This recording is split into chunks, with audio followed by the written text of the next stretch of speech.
எல்லாருக்கும் வணக்கங்க. இன்றைக்கி நம்ம எங்கே போயிட்டுருக்கோன்னு பார்த்தீங்கன்னா கொல்லிமலை.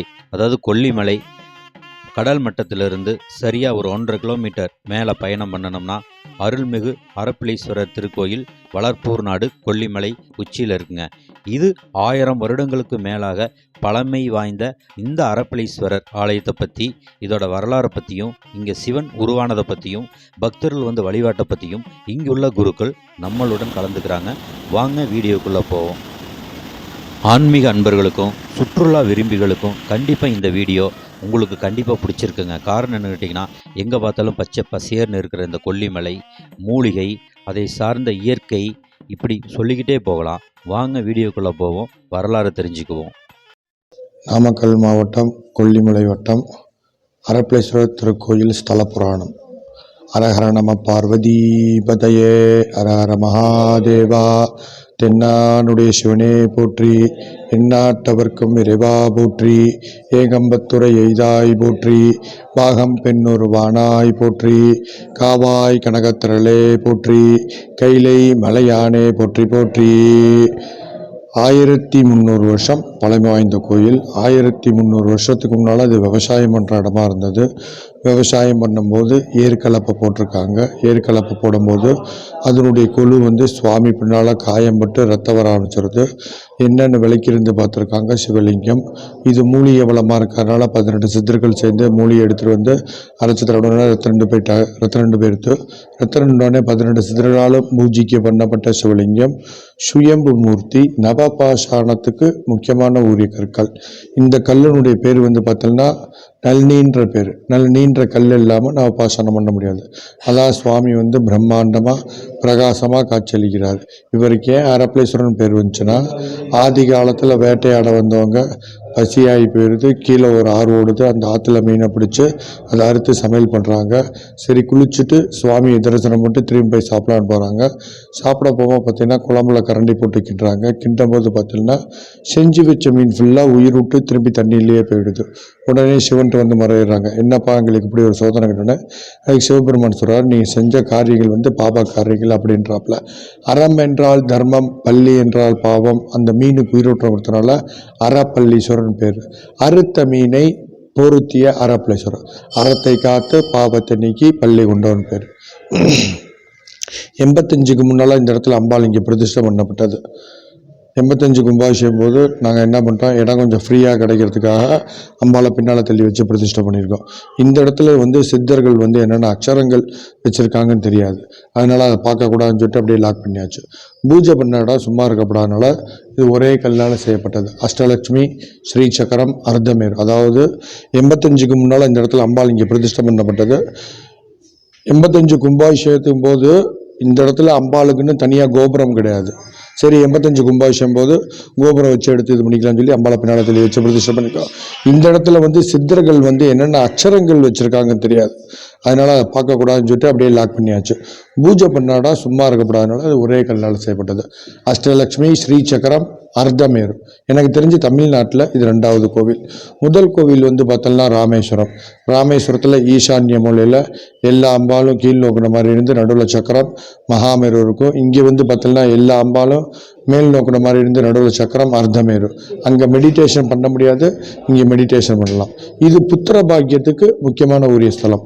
அதாவது ஆடி மாதம் 5 நாள் வைபவம் நடக்கும், திருவிழா நடக்கும். அந்த திருவிழா டயத்தில் வந்து பார்த்தீங்கன்னா திருக்கல்யாணத்து வைபவத்தன்னைக்கு கீழே ஆற்றுல மீனை பிடிச்சி மீனுக்கு மூக்குத்தி குத்தி விட்டோம்னா சீக்கிரமாக புத்திர பாக்கியம் கிடைக்கின்ற ஒரு ஐதீகம். அது இல்லாமல் அந்த மூக்குத்தியை வந்து அம்பாள்கிட்ட சாத்திட்டு உண்டியலில் போட்டோம்னா அடுத்த திருக்கல்யாண வைபவத்துள்ள குழந்தையினுடைய ஆயுளும் திடகாத்தமாக இருக்கும், புத்திர பாக்கியமும் உறுதியாயிருன்ற ஒரு ஐதீகம்.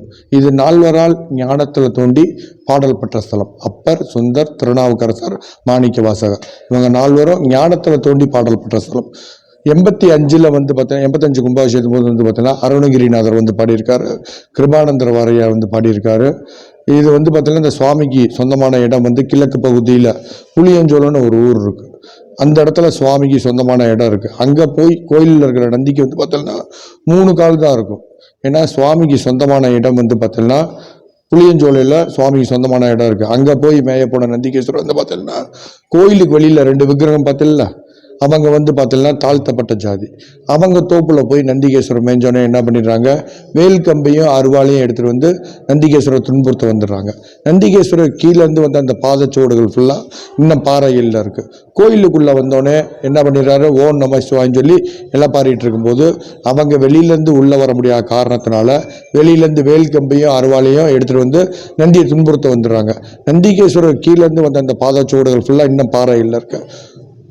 உடனே சிவனுக்கு என்ன ஆகி போகுது, கோவம் வந்துடுது. என்னை நாடி இருந்த பக்தர்களை துன்புறுத்திட்டீங்களே அப்படின்னு சொல்லி சிவன் கையிலேருந்து சூளத்தை எடுத்து எரிஞ்சிடறாரு. எரிஞ்சோடனே வந்து பார்த்தீங்கன்னா இப்போ 2 விக்கிரகம் இருக்குது, மொதல் 3 விக்கிரகம் இருக்குமா. அந்த 3 விக்கிரகத்தில் ஒரு விக்கிரகத்துக்கு சிரசு இல்லாமல் கட்டாயி போகும். அது பின்னமாயிருத்துன்றதுனால அதை நம்ம ரிமூவ் பண்ணி வச்சாச்சு. இந்த மலையில் இருக்கிற சுவாமியில் ஃபுல்லாக காவல் தெய்வம் பார்த்தீங்கன்னா கொல்லி பாவைன்னு பேர், அதாவது 8 கையம்மன். அந்த அம்பாலும் மாசி பிரியணசாமி தான் இந்த மலையில் இருக்க சுவாமி காவல் தெய்வம். பழனி முருகன் சிலையே இங்கே தான் செய்யப்பட்டது, நவபாசான சிலை. 2 சிலை செய்யப்பட்டது. 2 சிலையில் வந்து பார்த்தீங்கன்னா ஒரு சிலையை கொண்டு போய் அம்பாள் 8 கையம்மன்ட்ட உத்தரவு கேட்டு 8 கையம்மன் உத்தரவு கொடுத்த அப்புறம் தான் பழனிக்கே கொண்டு போகப்பட்டது. கீழே வந்து பார்த்தீங்கன்னா ஆகாய மார்க்கமாக கங்கா நீர்வீழ்ச்சி. அதில் வந்து பார்த்தீங்கன்னா ஒரு 800 படிக்கட்டு இறங்கினோன்னு ரைட் ஹேண்ட் சைடில் அம்புக்குறி போட்டிருப்பாங்க. கிட்டத்தட்ட அங்கேருந்து ஒரு 11 கிலோமீட்டர் காட்டுப்பாதையில் போனோம்னா பாம்பாடி சித்தர் குகை, அந்த கோரக்கர குகை. அந்த கோரக்கர குகையில் வந்து பார்த்தீங்கன்னா 18 சித்தர்களும் உட்காந்து தபஸ் பண்ண இடம். அந்த குகைக்கு மேல் பகுதியில் வந்து பார்த்தோன்னா அந்த பழனி முருகன் சிலையை செஞ்ச அந்த குன்று, அந்த கல்வம் வில்வம்லாம் அந்த மேலே இருக்குது. ஆடி மாதம் 5 நாள் உற்சவம். அந்த 5 நாள் உற்சவத்தில் வந்து பார்த்தீங்கன்னா ஆடி 16ஆம் தேதி கொடியேற்றுவோம். கொடியேற்றினதுலேருந்து 5ஆம் நாள் வந்து பார்த்தீங்கன்னா சுவாமி டெய்லி அபிஷேகம், சுவாமி புறப்பாடு எல்லாம் ஆராதனை ஆகிட்டு இருக்கும். இது இல்லாமல் டெய்லி ஒரு நாளைக்கு வந்து பார்த்தீங்கன்னா 1,00,000 பேர் வருவாங்க. அந்த ஃபங்க்ஷனில் வந்து கலந்துட்டோம்னா அரப்ளேஸ்வரர் அனுகிரகம் பரிபூர்ணமாக கிருபாகடாட்சமாக பக்தர்களுக்கு அருள் பாலிப்பார். என்னுடைய அப்பா தான் இந்த கோயிலில் தலைமை அர்ச்சகர், பரம்பரை ஸ்தானிகர். 5 தலைமுறையாக பூஜை பண்ணிட்டு வந்துட்டுருக்காங்க. அவர் பேர் வந்து பார்த்தீங்கன்னா விஸ்வநாத குருக்கள். காவாய் கனகத்திரளே போற்றி, கைலை மலையானே போற்றி போற்றி. அரப்ளேஸ்வரர் ஆசீர்வாதம் பக்தர்கள் அனைவருக்கும் கிருபாகடாட்சமாக கிடைக்கும்ன்று என்னுடைய பிரார்த்தனை. நம சிவாய. குருர் பிரம்மா குருர் விஷ்ணு குருதேவோ மகேஸ்வரா குரு சாட்சாத் பரபிரம்மா தஸ்மை ஸ்ரீ குரவே நமஹ.